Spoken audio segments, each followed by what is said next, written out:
So this idea that Israel could just kind of, you know, waltz right in and bomb the shit out of Pakistani nuclear facilities, or, try to take out the reactors like they tried in Osirak in '81 or in Al Kiber in '07. Like, it's just delusional. It's like completely delusional, right? Israel would have to fly 3,000 kilometers, avoid every radar in the area between the Red Sea and Islamabad, and just like hope that Pakistan just sits there and lets them attack their nuclear bunkers. Just like they've spent like the last 40, 50 years burying all of their assets like that under like concrete bunkers. Like they're not going to get to it. What is up, guys? Welcome to another episode of Bro History. It's Henry Zamota and my good friend Danny Abdel-Jabbar. What's up, man? How are you? Chilling, man, as per usual. I'm doing pretty good. Let's get into the primary topic. We are going to be talking about the rivalry, the rivalry between the Israelis and the Pakistanis regarding the nuclear programs that exist between both states. Mm-hmm. And there has been this speculation on the internet that the Israelis are thinking about preemptively attacking Pakistan's nuclear arsenal. Yep. Which would be crazy. Mm-hmm. Because Pakistan would obviously be 10 times harder than Iran because they already have nuclear weapons. And this isn't really coming out of nowhere. This has been something that has been, I don't know to say it's been part of, no, it is fair to say it's been part of Israeli policy. Yeah. To sabotage and to hurt the Pakistanis' nuclear program, whether that be through soft power, whether that be through like sabotage and those types of things. And recently, there's a quote, or I guess it's resurfacing from Benjamin Netanyahu. Yeah. Back when he was doing an interview on global threats, he had said, why don't we just play the clip? Let's go to the third question, and that would be, what is the biggest problem facing the next generation, and what should we do to solve it today? That's a big question. Let's see if you can try and give us... I just gave the answer. I said that the greatest mission that we have is to prevent a militant Islamic regime from meeting up with nuclear weapons, or from nuclear weapons meeting up with a militant Islamic regime. The first is called Iran. The second is called Pakistan, or more specifically, a Taliban takeover of Pakistan. Because if these radical regimes have nuclear weapons, they will not obey the rules that have been obeyed in the last almost 7 decades, and they can threaten our world. So the first thing is to stop them from getting these weapons. That's mission number 1. And mission number 2 is to find a substitute for oil. That would make our planet safe, and it would make our planet clean. These are the 2 great missions for our generation and the next one. Prime Minister Benjamin Netanyahu, I would like to very much thank you for this opportunity and for you letting the viewers from the world come into your official residence and answer their questions directly. Thank you very much, and thank you all for tuning in. Thank you. I look forward to doing this. Okay. So people are saying that the internet is saying, or a subset of the internet are saying, so, they attacked Iran. Iran's nuclear program's gone now. The next is Pakistan. And I mean, it seems, I guess you could forgive someone for jumping to that conclusion because the Israelis did just bomb Iran. So naturally people are asking, is Pakistan next? Mm-hmm. Well, to add context to that, Israel and India actually planned a joint strike on Pakistan's nuclear program in the 1980s. Yep. Mossad agents have had a long history of sabotaging Pakistan's nuclear suppliers in Europe. And there's this concept that's called, or, maybe it's a propaganda point, but it's called the Islamic bomb. Yeah. And the idea is that a nuclear weapon developed by a Muslim majority country would be shared across the Muslim world. Well, that concept doesn't really work out when you start looking at Muslim states, because in many cases, Muslim states have antagonistic relationships with each other, whether that be Sunni states versus Shia states, whether that be historically like Arabist states versus theocratic states, or monarchies like Saudi Arabia versus states that are dictated by like groups like the Muslim Brotherhood, so political Islam. Like a lot of these states are at each other's throats.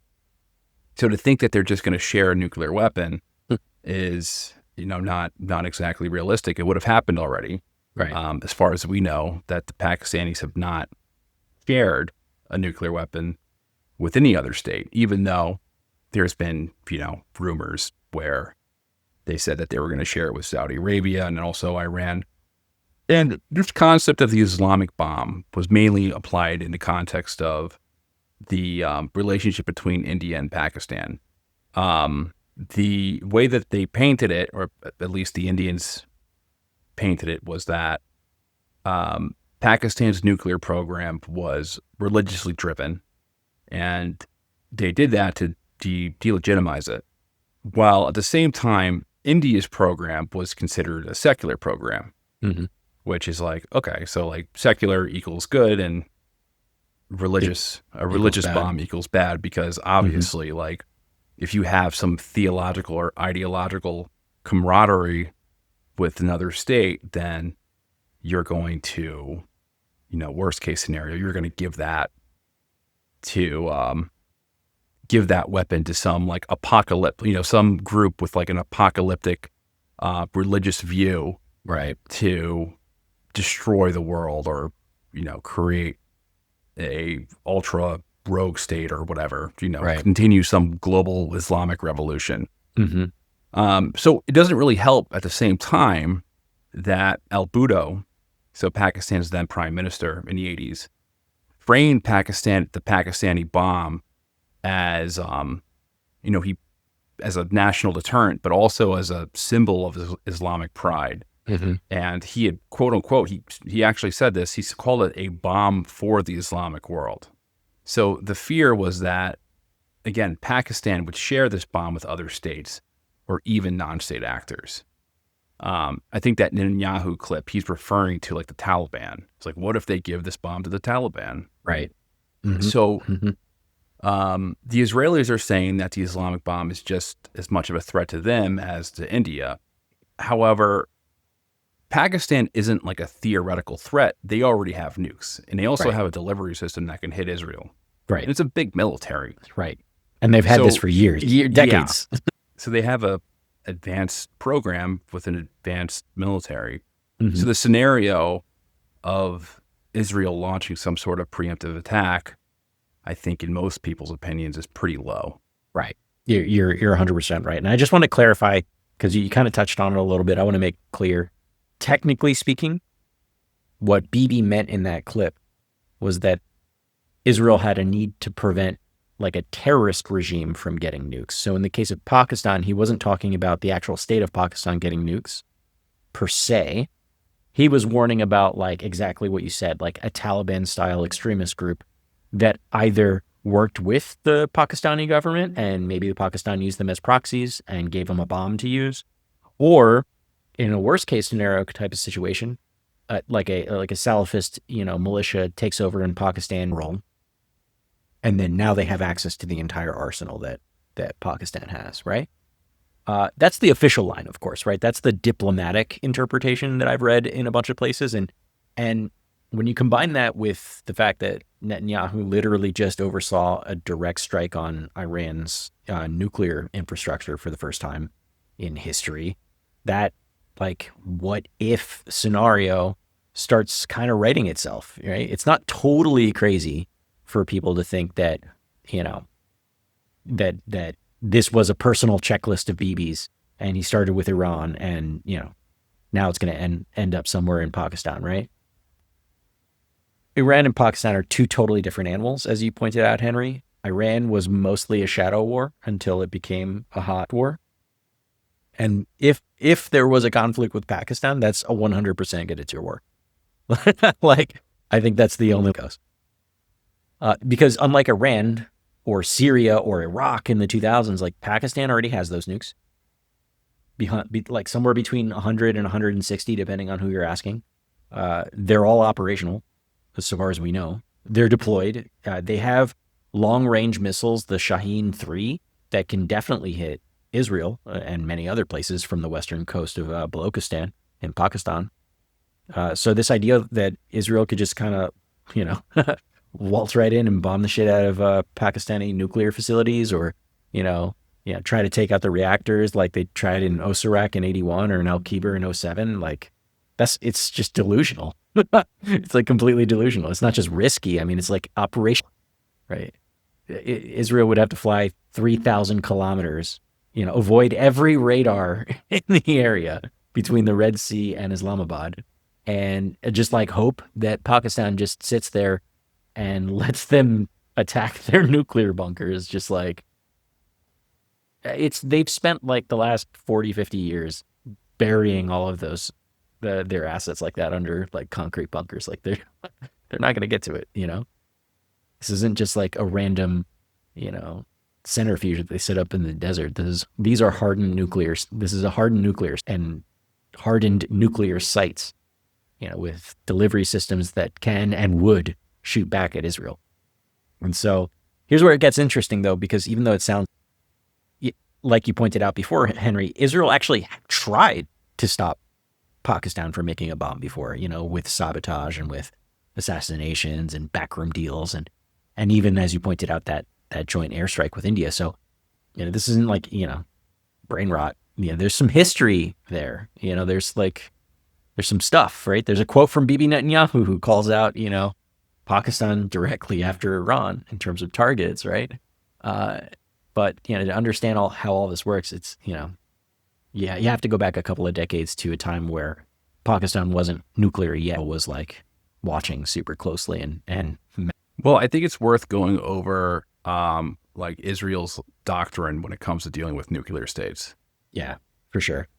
So there's this like phrase, if you build it, we'll bomb it, right? And this is kind of the unofficial motto, if you will, of what's called the Begin Doctrine, named after Menachem Begin, the Israeli prime minister who ordered the 1981 strike on Iraq's Osirak reactor. And that strike, that was called Operation Opera. This is kind of like the origin story for all of this. Israel had been tracking Iraq's nuclear ambitions since the late 70s.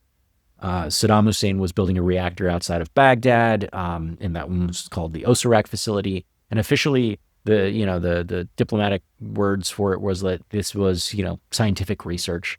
Unofficially, though, Israel and a lot of Western intelligence groups believed that Iraq was planning to produce weapons-grade plutonium, right? And so the reactor itself was French-built. France had sold Iraq a nuclear reactor that had, I think it was 70 megawatts or something like that. And they named it Osirak, which was a portmanteau of Osiris in Iraq, because, nothing says like totally not sinister after naming your reactor after like a god of the dead, which I just think. But, Israel wasn't losing its mind over this. Begin was absolutely convinced that, the moment the reactor went online, that Saddam would be unstoppable and eventually target Tel Aviv. So on June 7th, 1981, Israel launched a preemptive strike on Iraq, on that site. And they sent 8 F-16s and 6 F-15s on this like low altitude 2-hour flight over Jordan and over the Jordanian airspace. And they were totally off radar. And it was basically the longest range airstrike Israel had ever attempted at that time. And they pulled it off, and it was actually flawless, right? The jets dropped 2,000-pound bombs on the Osirak facility and basically destroyed it in a single pass. No Israeli casualties, reactors. It's also important to note that they coordinated this attack with the Iranians. Mm-hmm. So throughout the 80s, during the time of the Iran-Iraq war, the Israelis prioritized Iraq as their number one enemy. And so they acted as a conduit for weapon systems to Iran. So essentially I wouldn't say they were allied with them, but they were a lot less hawkish. They had a mutual enemy. Right. So the Israelis, they used Iranian airspace and refueling capabilities for their reconnaissance flights and as emergency backups. And Iran had actually been firing missiles at that reactor a year earlier, which gave the Israelis the confidence that they would be able to pull off an attack. Right. Right. And yeah, everyone flipped. Everyone being like the world community. The U.S. condemned it. The UN condemned it. Even Margaret Thatcher, who wasn't exactly soft, was called it a, quote, grave breach of international law. So she had some shit to say about it too. So Israel didn't care. Because the U.S. was backing Iraq during the war. That's right. The Iran-Iraq war. Mm-hmm. But Israel really didn't care, right? Like they achieved exactly what they wanted. They wanted to basically snuff out, the baby in the cradle, so to speak. Saddam's nuclear program gets knocked back at least a decade at this point, and they sent a message, and they say, we're not going to wait for a second Holocaust to act on, what they consider as nuclear threats, and that essentially became what is now known as it sort of like reflects the Likud party's offensive view of national security. Right, exactly. Yeah. The idea is once an adversary, has a nuclear program, it basically crosses a certain line. It becomes untouchable, effectively. So Israel's strategy is to hit it first, not just out of like pure aggression, but out of a like perceived necessity. And Osirak was the proof that they can do it. Not just militarily, but also politically. Yeah, they got slapped in the wrist, but a few years later, the U.S. basically admitted that it had probably prevented Saddam from becoming nuclear armed. So, at the end of the day, everyone was okay with it. Nothing really major happened to them, and they achieved their objective. And that basically set the tone for every strike and every attempt. So there's two that are verified. There's there's Operation Opera in 81 against Iraq, and then there's also Operation Orchard. Yeah. In 2007. Against Syria, which is pretty unclear exactly what happened. I think to this day, know the full extent of Syria's program at the time. At this point, and the actual damage the Israelis did. Yeah, we're at almost 20 years since Operation Orchard, so I imagine that at this point, there's going to be some history about it, right? But yeah, completely different vibe. I'm sure somebody knows, but it's not like a story that is super clear. No. So Operation Orchard, the reason why it's not super clear is because nobody knew about it for like 10 years. So here's what happened in the mid 2000s, so 2007. So after the operation took place. That's right. No one knew about it until like 2017, like 10 years after it actually happened. So in the mid 2000s, Israel's intelligence started picking up some chatter that Syria, of all places, might be secretly building a nuclear reactor. And the catch was that nobody could figure out exactly where they were building it. Then Mossad got a break. They hacked into a senior Syrian official's laptop while he was on a trip to Europe, and they found photos of this weird facility being built in the desert near Al-Kibar in the Deir ez-Zor region. But the design, and this was the kicker here, the design of this facility looked kind of identical to North Korea's Yongbyon reactor. So it had like the same kind of like layout, the same like cooling systems, the same secretive style. And now the story becomes, it's not just a bomb, it's North Korea exporting nuclear technology to the Middle East, right? And so Israel goes to the U.S. and they say, hey, look, we just found this fucking intelligence, right? And the Bush administration kind of freezes, right? They're at the time, they're bogged down in Iraq, right? They don't want to start another war. So they basically say like, all right, we're concerned about this, but we're not going to do anything right now. So Israel's like, all right, cool, we got it. We'll take care of it. So on September 6th, 2007, Israeli fighter jets, probably F-15s and F-16s. We don't really know because, again, nobody knew about this until 10 years later. These jets fly into Syria, radio silence, they jam air defenses, and they drop 17 tons of bombs on site. And evidently they destroyed the entire facility before it can even be fueled and started up. No warning, But importantly, also, no claim of responsibility, no press conference, nothing. They're just real quiet about it. They just bombed the shit out of one of their neighbors, anything. And the crazy part is that the Syria doesn't retaliate. They don't say anything about it either. And the whole thing just got Well, the Syrians really can't retaliate. Well, as you saw over the past 10 years, the Israelis would strike them with impunity monthly, essentially. Yeah. And, the Syrians really weren't able to do anything. But the whole story they didn't say anything either. Well, the whole story is pretty strange. So, like North Korea, I guess it's likely that they assisted them with like reactor design and expertise and hardware and personnel. Mm-hmm. But the evidence there wasn't really any evidence for a full scale nuclear program. Right.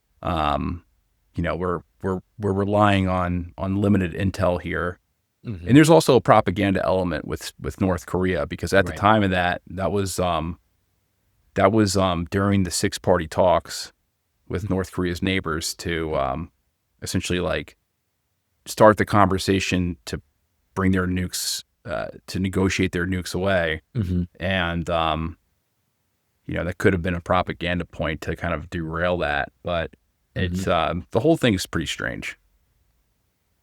And so, I think, again, the strangest part is that nobody's talking about this for 10 years. And Israel comes out and confirms it, 11 years later in 2018. And, when they finally did, Netanyahu basically holds a conference and says, yep, we did it and we'll do it again. I don't actually have the quote for that one, but raising, I don't have the audio for that. But it was kind of a flex, it was a wording. It was saying that, like, hey, we still go by the Begin Doctrine, and, It's interesting because you have to think, like, if that was so secretive, like, what else do we not know about? Right? Like, how many they bombed? Yeah. Egypt? Did they hit Jordan? Nah, I feel like Jordan's probably the nicest country in the Middle East right now. They probably don't have anything to do with that shit. But well, if anything, they're allied with Israel, so yeah, they assist them with like shooting drones down and shit. That's right. But I mean, in general, though, that the $1 million question is like, what else could have happened, right? Because if Israel's able to pull off a strike like that and there's no leaks for like a decade, like how many other sabotage ops, like cyber attacks or assassinations, are probably floating out around there, and not just in Syria, but probably Libya, and maybe Pakistan and B-90s. And that, that kind of brings us to the point of the show today, right? Like talking about Iran a little bit and yeah, but this is like a different situation because Iran has been playing out over many decades at this point. Yeah, it definitely is the long game. Israel never got a clean and easy like window to hit it like it had with the Osirak reactor or Al-Kibar. So instead of like this one-off airstrike, with the exception of what happened just this year, they went for years of sabotage and cyber warfare and targeted assassinations, and this is the part where like the Mossad just kind of goes totally off the rail in terms of creativities. I mean, just the assassinations by themselves were bold, to say the least. Between 2010 and 2012, at least 4 Iranian nuclear scientists were killed in Tehran. And these weren't like, oh, they got hit by a drone strike or, someone sniped them from a very far away. We're talking about like people got on motorcycles and drove up next to them. I mean, like think of it this way. You're an Iranian physicist and you're on your morning commute to go to work, and a dude on a motorcycle drives up to you, slaps a magnetic bomb on the side of your door and then like peels off before it detonates, and then, you explode and die. I mean, this shit is like out of like an action movie or some shit, except it's like a Jason Statham movie. Yeah, seriously. And, Iran obviously knew who was behind it, right? They blamed the Mossad directly. One scientist, Shahriani, he was blown up. Another one, Faridun Abbasi, he actually survived his assassination attempt and then was appointed nuclear chief the very next year. Like he got promoted for not dying. Good chin. Yeah, right. He could take a hit. But that's not even the wildest part. So because in 2010, Israel teamed up with the U.S. this time for Stuxnet. And this is one of the most sophisticated cyber attacks in the history of cyber attacks. They actually managed to infect the Natanz nuclear facility, which they just bombed this year. And they hacked the computer systems with this like worm, this computer worm, that basically made the Iranian centrifuges just spin out of control, right? Until they basically tore themselves apart. But the genius part about this is that they also like spoofed the monitors to make it look like nothing was happening, that everything looked okay. So like they're in the control room, like, oh, all systems are green, everything's fine. And meanwhile, in the other room where the reactors are, they're just fucking tearing themselves apart like I don't know, they threw a like a brick in a washing machine or some shit like that, you know?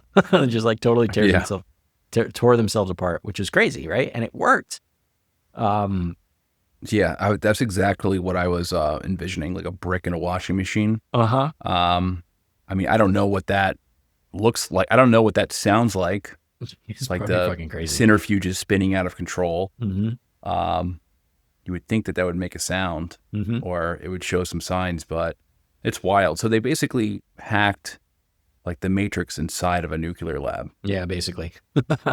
It was like the world's first real like confirmed cyber weapon, you know, and they had like over 1,000 centrifuges were like totally wrecked before anyone figured out what was happening. And when the story of Stuxnet actually finally went public, analysts realized that it had been jointly developed by Israel and the U.S. intelligence, likely Unit 8200, and the NSA were ones who helped develop this one.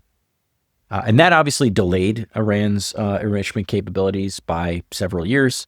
And they didn't stop there. There was these mysterious like warehouse explosions. There was sabotage at enrichment sites. There was mysterious weird power grid failures. And every time Iran's program seemed to be getting like back on track, there's just always this weird something that would get fucked up.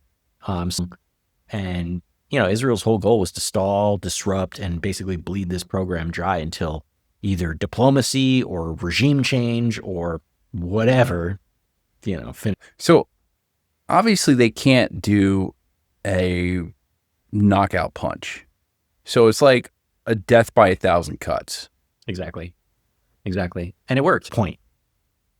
But, here's what ties it all back to the Pakistan question. So in Iraq and in Syria, Israel goes and attacks them before the nukes were operational. And with Iran, they basically tried every covert method that they had, they could possibly conceive of, because, the timing and the risk didn't allow for but Pakistan already crossed that threshold. In fact, they invented the blueprint that Iran followed. And, that scared Israel a lot, because before Iran was ever close to getting the bomb, Israel was already trying to stop. So when did the Israelis try to strike Pakistan's program? Like when did this joint Israeli-Indian plan to bomb Pakistan's nuclear sites in Kahuta, like when did that take place? Well, pretty much right after the Airstrike in 1981, Israelis military and intelligence. I didn't realize it was right after. It was that fast, so it was like right in the early 80s. Pretty much. I mean, the military and intelligence community were basically feeling like a high. They were feeling really good about themselves. They had just pulled off this ridiculous airstrike on that nuclear reactor. Saddam's program was in ruins, and suddenly, they're like, all right, like who's next? And Pakistan, even though it was, even then it was pretty high on their list. So, but because just by the early 80s, Pakistan was racing to finish their own nuclear enrichment program at Kahuta, and that's just outside of Islamabad. And this was a secret facility that was being run. This guy, his name is Dr. Abdul Qadir Khan. He's the so-called father of the Islamic bomb. He's like toiling in the background, and the Israelis knew that this wasn't like theoretical shit, that Khan had stolen some centrifuge designs from the Dutch and had set up some uranium enrichment networks. And And now that they were assembling like their first weapons grade fuel cycle, so they're asking themselves like, shit, what do we do? So they reach out to India pretty soon after the Osirak bombing, and they ask them, because they go to India because enemy of my enemy is my friend kind of deal. India's already in a bitter regional rivalry with Pakistan, and they say, hey, let's do a joint preemptive. Yeah. So take me and our listeners down the like, what did this look like? Like, I'm just like, what did this plan consist of? Okay.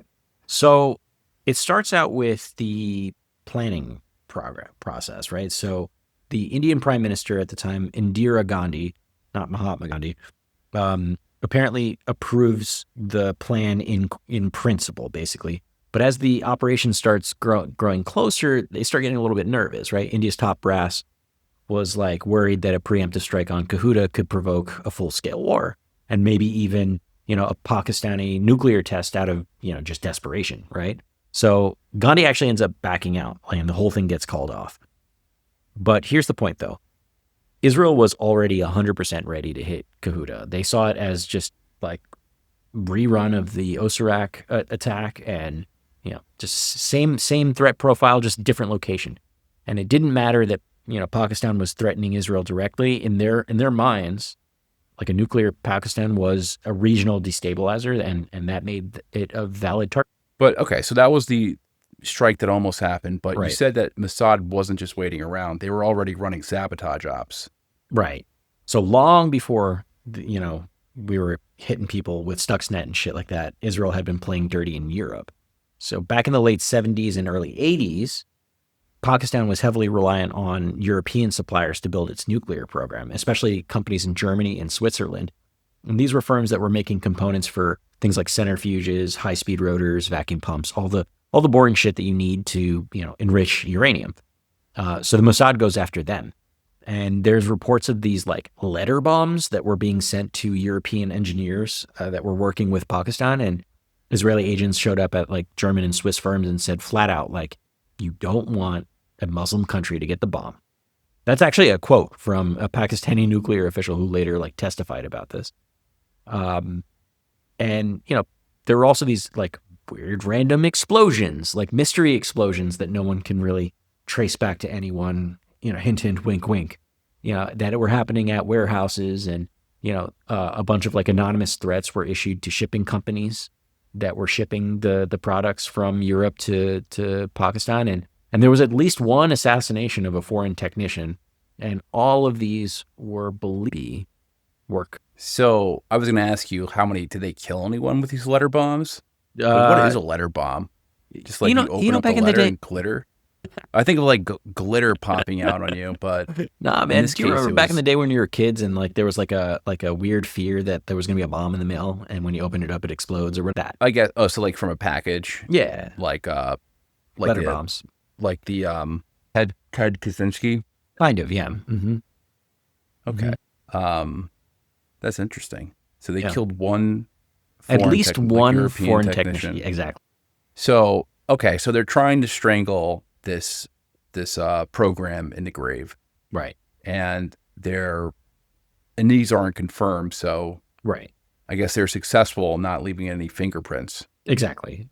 And so because they couldn't launch that full blown airstrike, they did what they could in the shadows. And later on, this guy Shabtai Shavit, who is the former Mossad chief, he actually said that he regretted not killing A.Q. Khan, the father of the bomb, the Islamic bomb.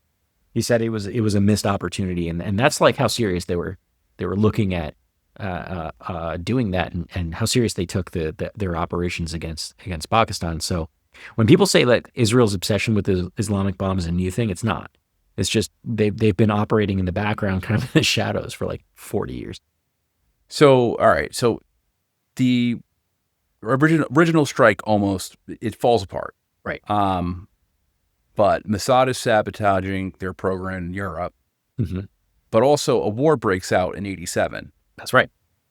And that's where Operation Brass Tacks comes in. So in 87, the Indian military launches the biggest like peacetime troop mobilization in South Asia's like history. And they move 500,000 soldiers onto the Pakistan border. And they were doing this under the pretense of a military exercise, right? But behind the scenes, India's army chief, Sundarji, I think that's how you pronounce that, he wanted to provoke a war. And the idea was that India could use the chaos of like this military exercise as cover to go ahead and just like attack Gahuda. You know, this is actually super similar to what it felt like when Russia was amassing all those troops on the Ukrainian border. And if you remember back then, we were thinking, oh, I think they're just using it as tripwire, you know, like God forbid somebody attacks them and then they have like a pretense to go in, right? Okay. So the Pakistanis, they do take the bait, right? So they start to mobilize their forces. Right, exactly. They bought it enough to like justify mobilizing their own forces, right? They had tank formations, you know, artillery shelling, almost daily skirmishes at the border. It was the closest thing that India and Pakistan came to war since anyone. And eventually, India's political leadership again stepped in and backed out, right? They realized, hey, this could spiral into something they can't control. But it showed how like serious both India and Israel were about stopping Pakistan from, you know, getting the bomb here. And despite all that pressure, despite all the covert attacks, the near strikes, you know, the war, Pakistan still succeeded. By the late 80s, they were nuclear capable. And by 1998, they officially tested a bomb. And that's obviously where the kind of rules of. So I'm interested in hearing what you think, why you think Bhutto phrased it as a Islamic bomb in the first place. That's a really good question. I think it's because he saw it as a counterweight, right? Like that's just how Pakistan's leaders framed it from the very beginning. Bhutto back in 1974, like India had tested its first nuclear device, and Bhutto had said that Pakistan was going to match it. He even said, he's famous for saying, like, we will match their progress, quote, even if we have to eat grass. So basically meaning we're going to put all of our money into this, even if we are poor and like all we have to eat is grass. And it wasn't about national pride. He saw this bomb as like a civilizational counterweight, right? Like this is a Muslim weapon to stand alongside, you know, everyone, you know, all the Western countries and their Christian bombs, the Jewish bombs that everybody knows about, but nobody acknowledges outright. And in this case, you know, the Hindu bomb, or as they saw it, you know, they saw themselves, you know, standing among all of these other like cultures, all these civilizations that also had the bomb, and this was the counterweight. So it's not just like the state itself going nuclear, it's the Ummah going nuclear. That's right. Right. Exactly. And it scared the hell out of Israel, right? Because now you got a nuclear power that doesn't recognize Israel, that has deep ties to the Gulf states, also has ties to Iran and even North Korea, and you know, is basically pushing and positioning its arsenal as the like pan-Islamic, you know, bomb. And that's where all the paranoia comes in. I mean, it's not unfounded paranoia. I mean, they did say that. They didn't say specifically we're going to go nuke Israel, right? They never said that. But, you know, they put two and two together. They're like, well, they don't recognize us as a country. They don't like us very much. Right?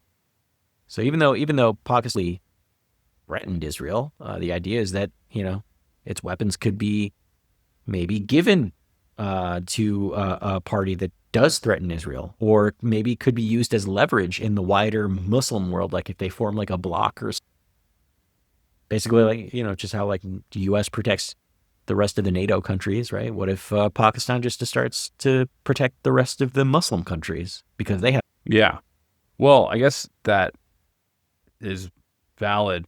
Well, you know, so Israel is not obviously afraid of pulling the trigger before a country goes nuclear, but No. you know, as we said before, and as everyone knows, this is a completely different situation because Pakistan already is nuclear capable. They have a program. Right. And that's the fundamental difference here. And, you know, just like you said, when Israel hit Iraq in 81 and Syria in 07, they were going after these programs. But Pakistan, again, they've got somewhere between 100 and 160 warheads. depending on the estimate. And these aren't experimental weapons either. They're deployed, they're secured, they're linked to specific delivery systems that can fly far enough to hit places like Israel, So a strike on Pakistan wouldn't be preventing a bomb. It would be just a straight up attack on a nuclear armed state that has the ability. Israel's whole doctrine is built around like denial, right? To just stop the threat before it becomes like an existential threat. And with Pakistan, that ship sailed 25 years ago or more. And any strike now, that's not going to delay their program or anything like that. It's just going to force a retaliatory decision. And the worst case scenario is that decision involves using nuclear weapons. So something you said earlier is that Pakistan's not that far away. I mean, they are far away. They're, 1,500? I'm just making this number up. But 1,500 miles away? Mm-hmm. 3,000 miles away? 1,500 miles?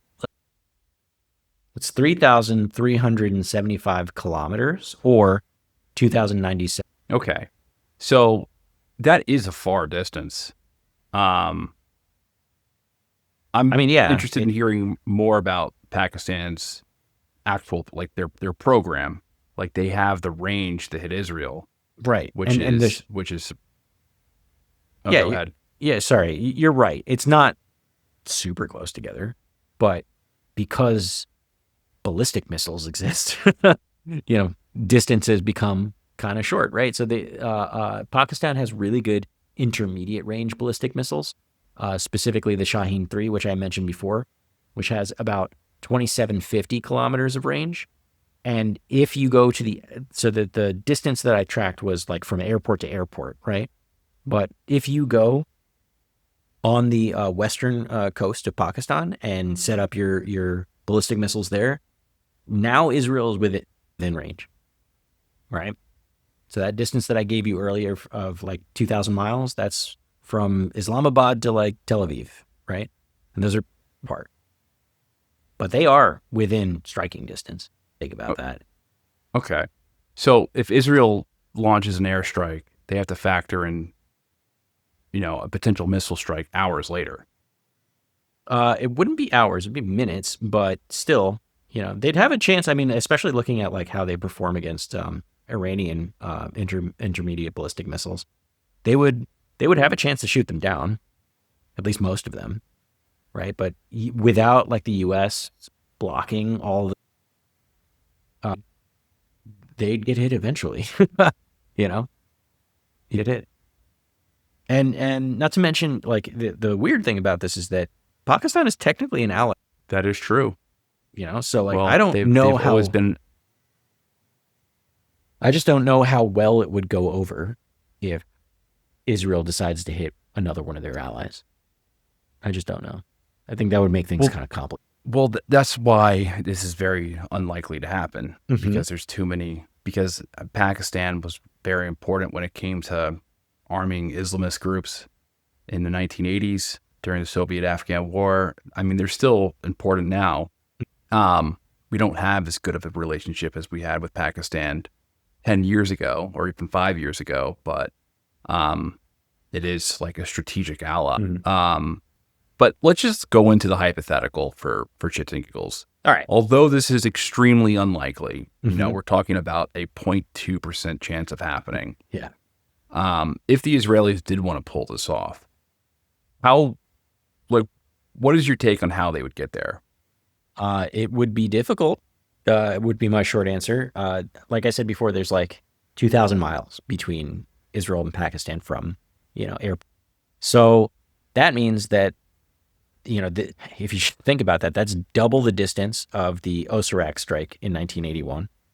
And there's no direct flight path, right? You can't just go straight across because they'd have to cross Jordan, Iraq, just to go the straight path, or they'd have to fly around the Arabian Peninsula, like all the way around and down Saudi Arabia to get to Pakistan, which would be even farther.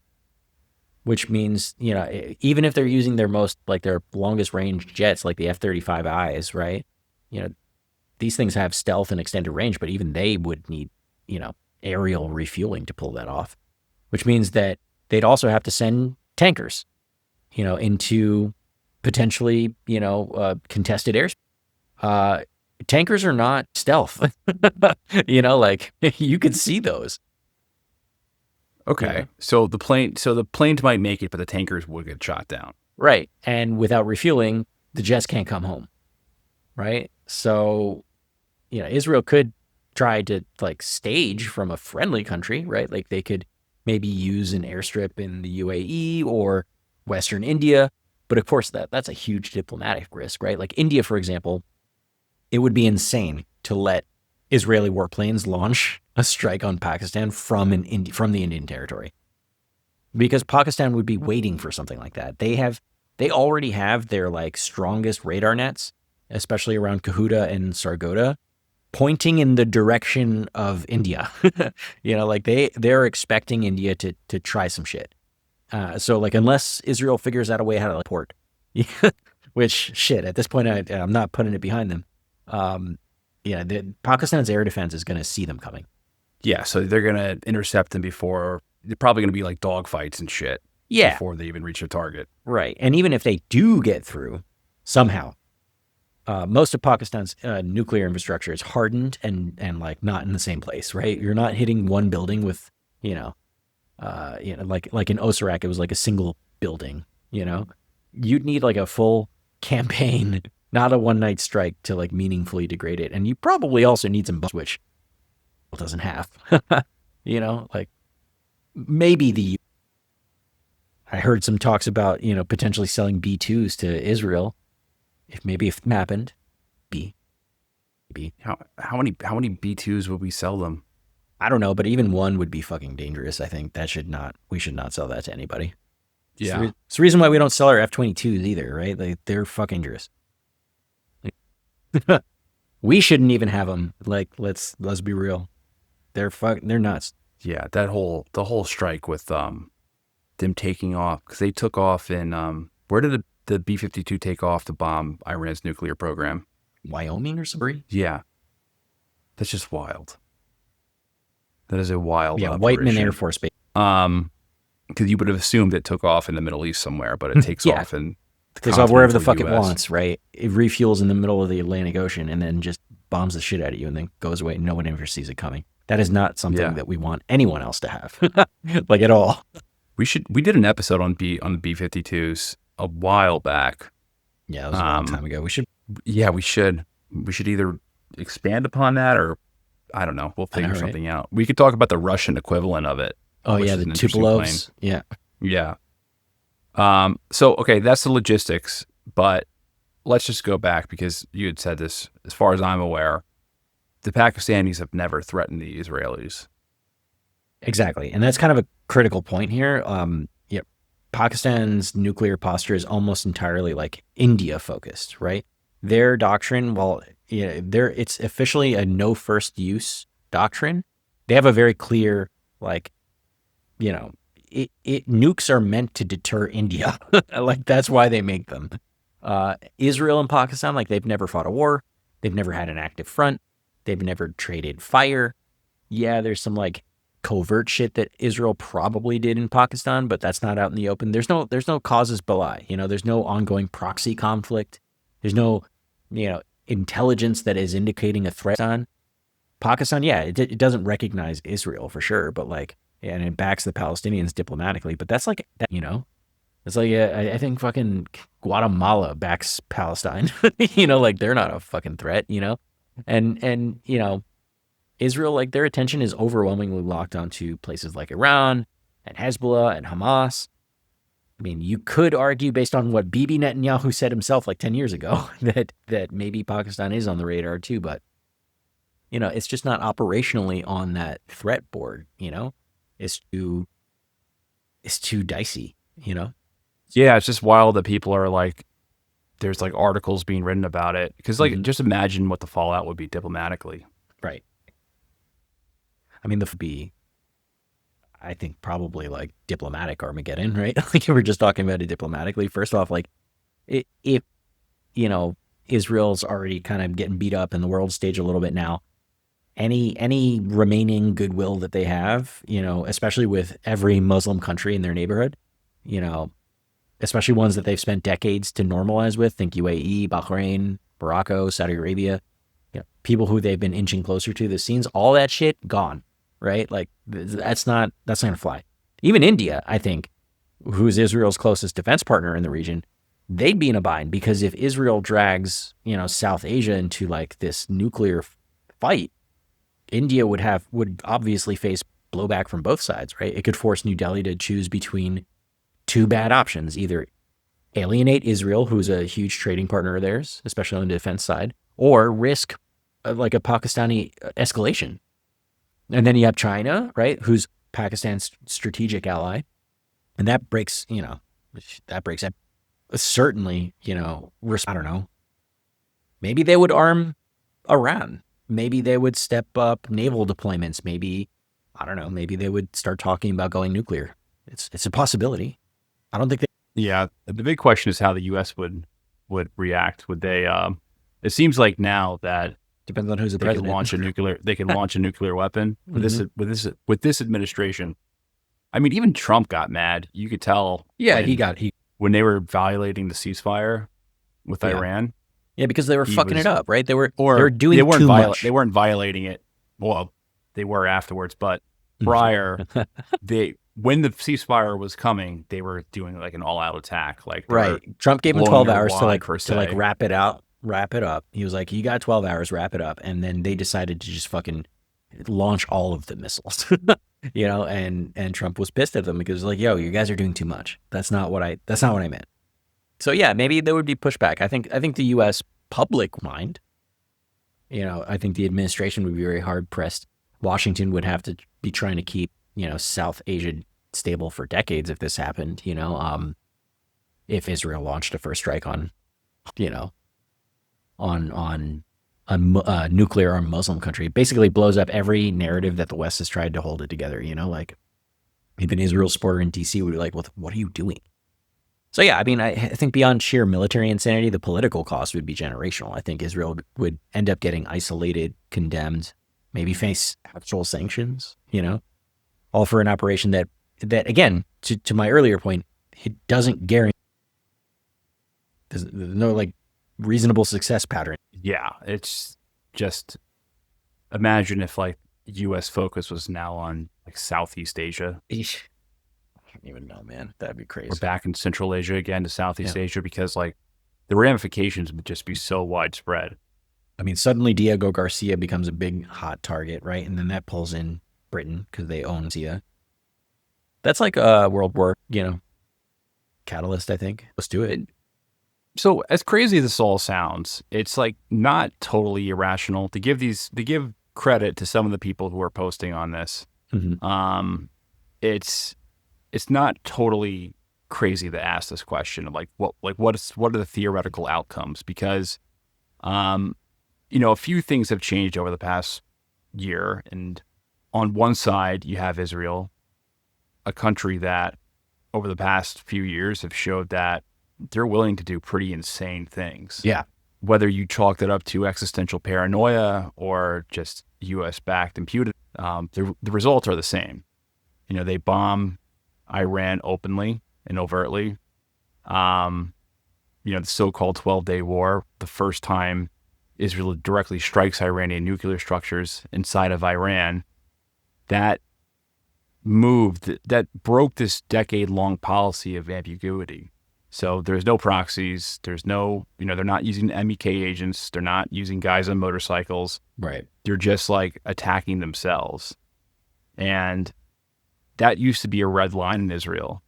Mm-hmm. And what that's really telling us is that, if they're willing and if they're capable and if they were to see Pakistan as a threat, let's just say that Pakistan did start arming Iran with like a nuclear weapons, or they make a public announcements like, we're going to join a global jihad with all other Muslim countries to save the Palestinians. Then maybe, because who knows what could happen, like if there's like a populist leader that's elected.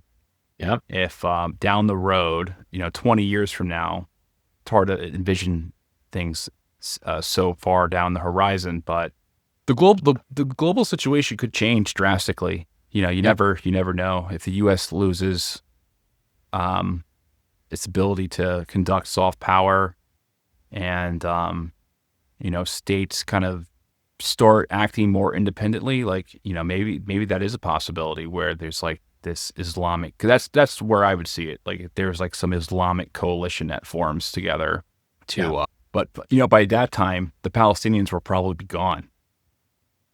But maybe that's the response to the Palestinians being completely ethnically cleansed and genocided. Mm-hmm. So you never know. But the Israelis are willing, if they're willing and if they're capable. It's not a theory anymore. It's practice. Right. And that's kind of important because up to that point, Israel had always operated in the shadows with Iran, and they just finally showed their cards and they escalated. Now, just put that next to what just happened in between Pakistan and India, right? Because Pakistan proved that their military was really not that bad. Like, they were pretty legitimate. So maybe go over that, because I know you've been watching that closer than I have. The war between there were dogfights going on. Yeah. And there was drone combat going on between India and Pakistan. That's right. And it's a pretty wild story, because I don't know who was determined the winner of this by like most military experts, but from my perception, it's that the Pakistanis, they overachieved. They did better than a lot of people expected them to. Yeah.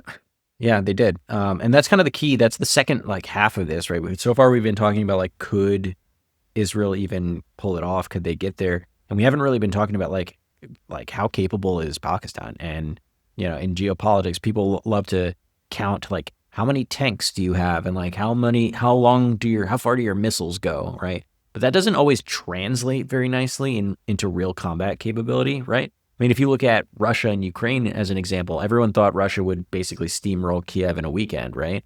And we're here. How many years has it been already? Obviously, there's a lot of people that are helping the Ukrainians and arming them and things like that. But generally speaking, on paper, it seemed like this was an easy W, but it wasn't. And so in 2025, people, had to start thinking differently about Pakistan in the same way that people started thinking differently about Ukraine. Suddenly it's not so easy to write them off as a weak or an unstable player, because they were able to fight back this year. So let's write this down, where we are right now, because I'm not sure where to go right here, because this seems like it's going back into something that we already talked about. Here we're talking about Iran again for some strange reason. So where? Part 4B. Okay. T. Just give me tell me how that. So tell me how the India-Pakistan war went down. Why don't you just go into the specifics? How did they overperform Pakistanis that?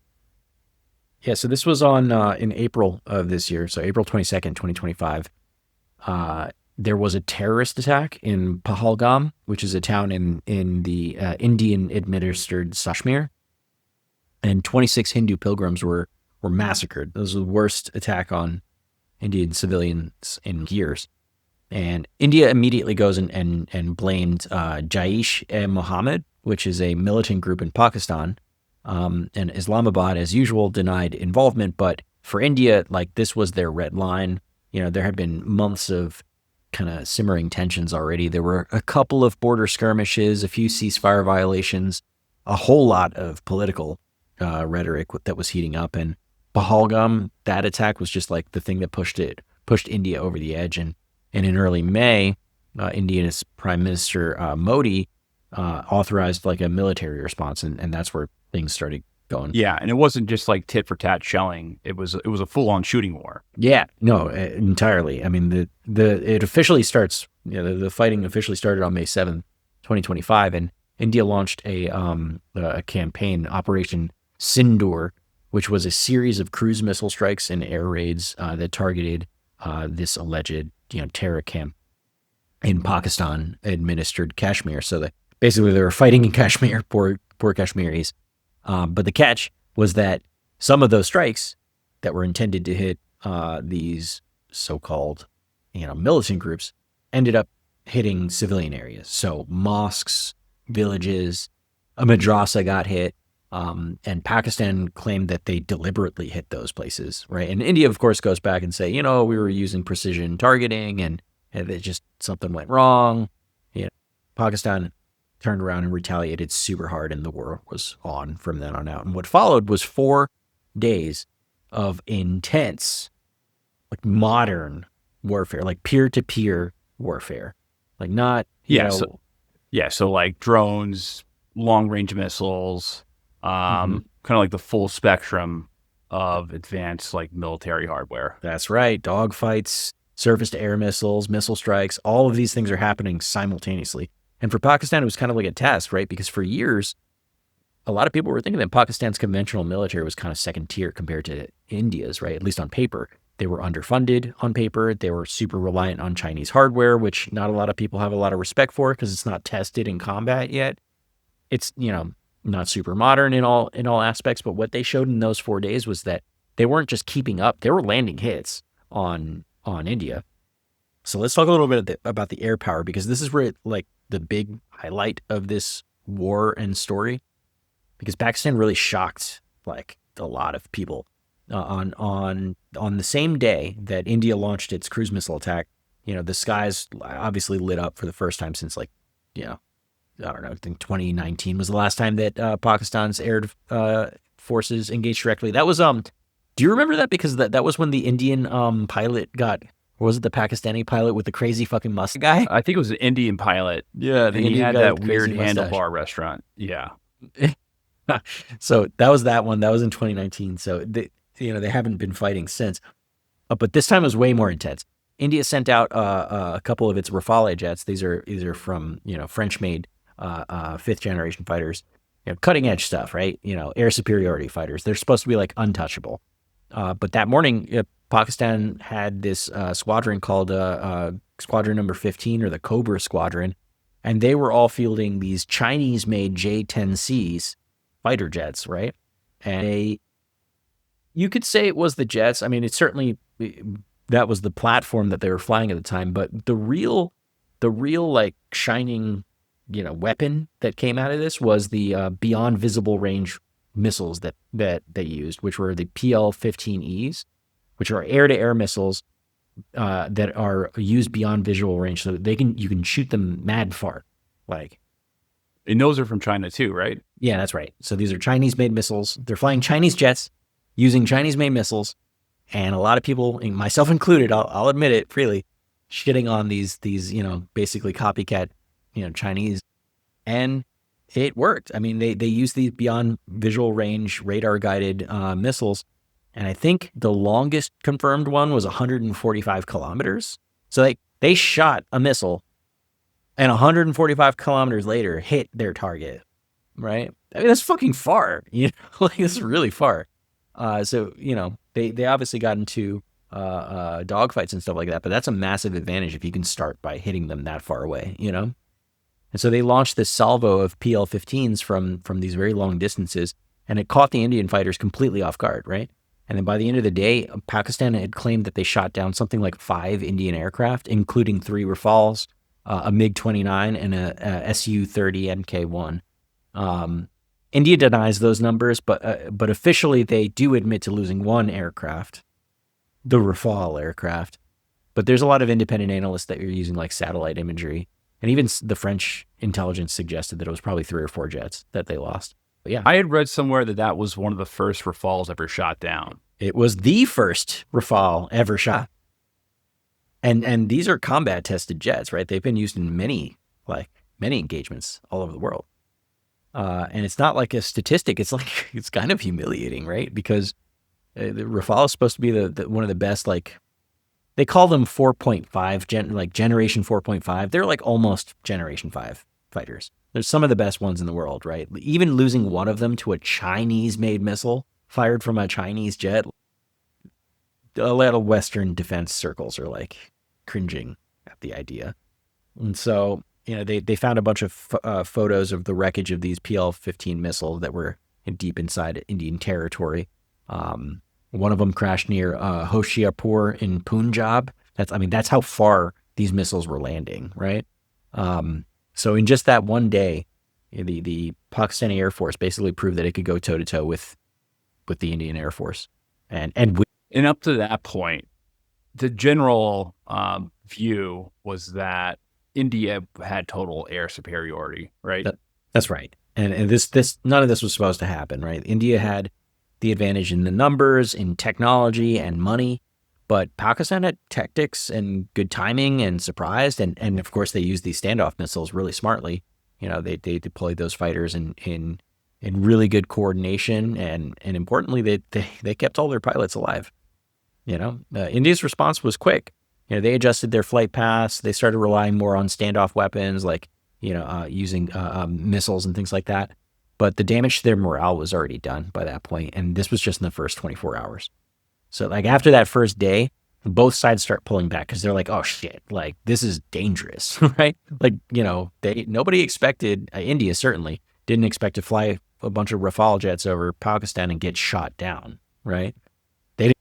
So they start pulling back, and neither India or Pakistan wanted to keep losing, really expensive jets in a direct engagement. So the next day they transitioned into what you can call like a kind of standoff duel. So what this means is a bunch of cruise missiles, a bunch of ballistic missiles, loitering munitions, and just an absurd number of drones, like so many drones. So Pakistan first, they unleashed a wave of Fatah 1 and Fatah 2 tactical ballistic missiles, right? These notably are Iranian-made. They're short range, solid fuel, GPS guided, right? First time they'd ever been used in actual combat, actually. And they hit Indian air bases, ammo depots, radar installations, Also, India claims that their S-400 missile system, which was newly acquired by Russia, had intercepted most of them, right? So that's also the first use of S-400. Yeah, and the S-400s are supposed to be like the best in the world. Yeah, supposedly, right? You put them up against THAAD or HIMARS or whatever, and they're apparently better. But yeah, this is the first real battlefield test outside of Russia, right? According to the Indian officials, their S-400s, they had them stationed at Adhampur Air Base. They managed to intercept a bunch of inbound missiles, which I believe. I truly do think that they were able to take out a lot with these. They also said they used some indigenous systems to down a bunch of drones, which I also kind of believe. But I was reading some of the numbers on like just the sheer amount of them that they were sending off, and then just looking critically at what happened in Israel. When you have waves and waves of missiles and drones and rockets all at the same time, like you can shoot a lot of them at the sky, but not all of them. And Pakistan claimed that they had shot down like maybe 70 Indian drones over those 2 days, including at least one Israeli drone, a Harap loitering munition. So what a loitering munition is basically a drone that you send out, and it just kind of like stays in a general area until it finds a target, and then it blows up on that target. And yeah, this is pretty nuts. It starts getting messy after that because now both sides, are starting to use, some type of that's a. And I know that India, their drone arsenal they're full of Israeli hardware, right? That's right. That's right. So India had been buying technology from Israel for years. We had mentioned that earlier. They have Harap drones, Herons. They have a spice bomb. So when the Indian forces started using swarms of these things, at the Pakistani radar sites, you can guess who got the credit for. Yeah, so I guess even if they weren't involved directly, their tech was on the front lines. That's right. So Israel, basically gets to call a W, so to speak, on that one. And it's kind of important from from Pakistan's perspective because it already felt like a proxy war to them. Indian Rafales launching scalp missiles, which are French, right? You've got Israeli drones swarming over the border. And now you have Pakistan using Chinese-built fighters and Chinese air-to-air missiles to shoot them down. Right? It's basically a live fire demo for future wars that happened over these 4 days. And both sides were throwing everything they had at this. It almost seems like the defense contractors were like, please, use everything you have. We want to see how well they work. And we'll give you more. Don't worry about it. Just like, use them. That's what it felt like. I mean, India launched cruise missiles from Rafale jets at terrorist camps. Pakistan was firing ballistic missiles at Indian air bases. Drones were getting intercepted on both sides by surface-to-air missiles. There's like radar jamming happening. A lot of electronic warfare that I don't even have time to right? GPS spoofing, like you name it. It was crazy. It was like super high-tech war. It's crazy because like if we just read like a little bit, you just think it's just kind of like another casual breakout of conflict between Israel and Pakistan, which happens like, people are kind of used to hearing this at this point. India and Pakistan, by the way. most people, India, Pakistan. Most people have lived through at least one spark up. And we're just, maybe a fighter jet gets shot down. Maybe some people die in a bombing, but it's never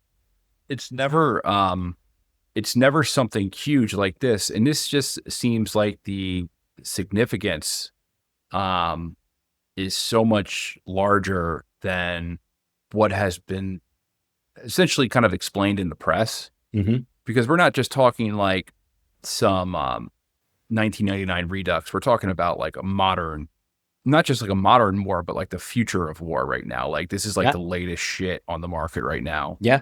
And this is like the case study to see like how things perform against each other. I mean, pretty much the only thing that we were missing was like robot dogs on the battlefield, like crazy shit like that. This was a proof of concept, both for Pakistan and India. And honestly, for every country that was wondering what does 21st century war look like, it showed that Pakistan could fight, not in theory, but like under pressure and like with real stakes. So for the final piece of this, before we zoom back, to the question of Israel, Pakistan, I think I want to talk a little bit about these 4 days. After these 4 days end from month, both sides agree to a ceasefire that was brokered mainly by the United States, and here's where the broader takeaway comes into focus. So when everything gets counted, Pakistan just didn't survive. They held their own against a larger and better funded and more internationally supported rival. I mean, if you just look at the numbers on paper, India has more aircraft, more troops, more satellites, more money. Their defense budget is over 70 billion, and Pakistan's is closer to 10 billion. Like on paper, this should have been just easy money. Like Azerbaijan versus Nagorno-Karabakh type thing. Exactly, right? But in practice, though, Pakistan, like, they adapted. I mean, they used these brand new J-10C fighters, like, effectively. Like, they didn't just, like, throw them out, right? They used them strategically, and they were able to use PL-15s beyond these beyond visual range BVM missiles strategically to knock these Indian jets out of the sky. And they used a lot of ground-based air defenses, like Chinese-built HQ-9s and L-180 systems. These were able to effectively deny Indians in their airspace from day one. Like, it forced India to shift to standoff weapons, to firing cruise missiles and shit, instead of flying jets over their territory. And then Pakistan also has all these ballistic missile systems. Again, Fatah 1 and Fatah 2s, they were super accurate enough at least to force India to keep, all of their bases on high alert. So now India's playing defense instead of offense, right? And then of course, I can't even begin to tell you how many drones were in the skies. It was just crazy, like huge step up for drone warfare. This is like drone versus drone, this was new. This was totally new, This is not Do common. we have any video evidence? Like, do we have any video footage of this war? Because I really haven't seen too much. I haven't seen too much either. I just might not be looking in the right places. I don't think it was well. It also only Russia, lasted Ukraine, 4 there's days. so much footage. Yeah. Yeah. It also only lasted 4 days. So. Yeah. I mean, granted, I feel like the video footage of Russia, Ukraine, it took like a month for it really to come out. Because at first you just heard all this noise and you're like, oh, what's going on? We don't have any idea. Then after maybe a month, now it's just so documented. And then, during the Syrian civil war, there was so much footage of that too. It seemed like every guy with a cell phone was just taking videos. Yeah. So seriously. I don't know, maybe the footage exists. Maybe there was just tighter controls on sharing that. Who who knows? Mm-hmm. But you'd think that there would be, right? There'd be a lot of just like, I mean, you know, the thing is that they weren't attacking each other's like population centers, right? yeah, They were attacking each other's like military assets. And so when you attack a bunch of population centers, then yeah, there's going to be people outside with cell phones, you know, that are recording all the shit that happens. But I mean, a lot of this is taking place in the sky, right? You know, in a lot of these no man's lands, you know.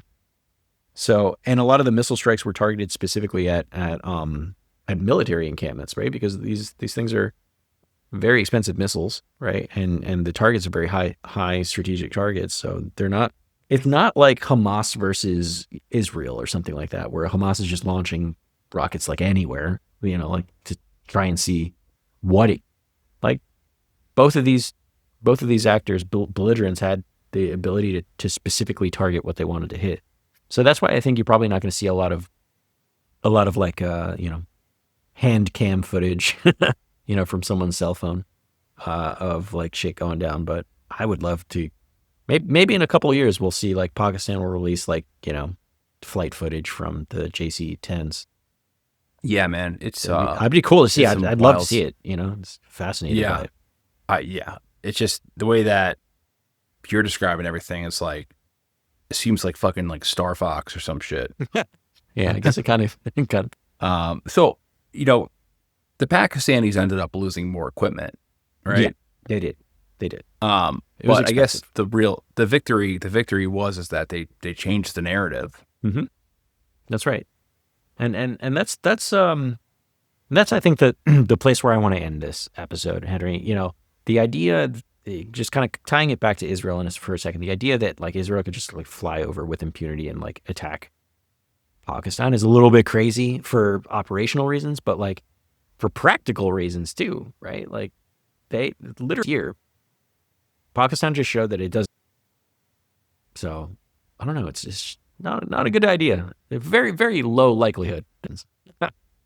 Israel. Yeah. Well, it's a wild story, man. It's just war that broke out mini war between Israel and India and Pakistan was so underreported.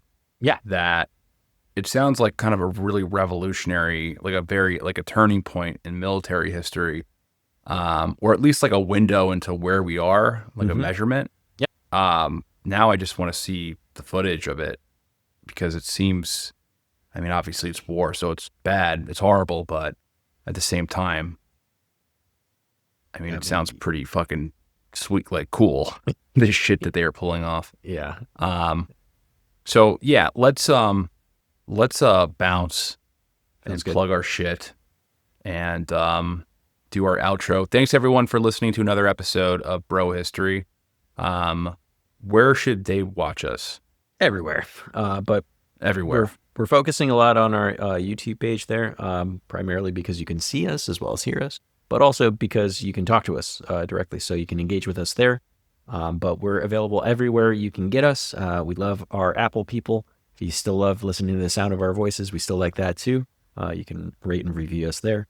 And on Spotify, we're now putting video episodes as well, and you can comment there too. So lots of places you can engage with us.